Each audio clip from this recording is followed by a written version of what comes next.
వస్తువు పారమార్థికంగా లేదు, పారమార్థికమైనటువంటి వస్తువు ఒకటే ఉండేది, రెండవ వస్తువు పారమార్థికంగా లేదు అని దాని యొక్క అర్థం. అదే అద్వైత తత్వం అని అంటే. ఈ విషయాన్ని ఇప్పుడేదో 2 మాటల్లో ఈ విషయం చెప్పేయడం అయిపోయింది.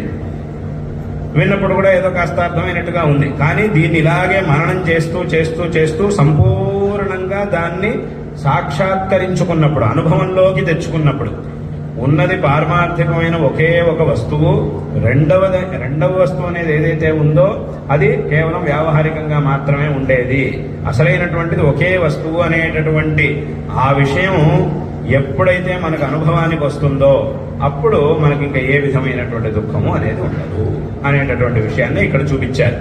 అయితే ఇది మన యొక్క అనుభవానికి దీన్ని ఎలా తెచ్చుకోవాలి అనేటటువంటి విషయాన్ని ఇక్కడ చూపించారు. తవహితమేకం శృణు సుఖకామో ఇది సతనం స్వప్నే దృష్టం సకలం హింసా జాగ్రత్త స్మరతత్వదితి అని దానికి ఒక ఉదాహరణ చూపించారు.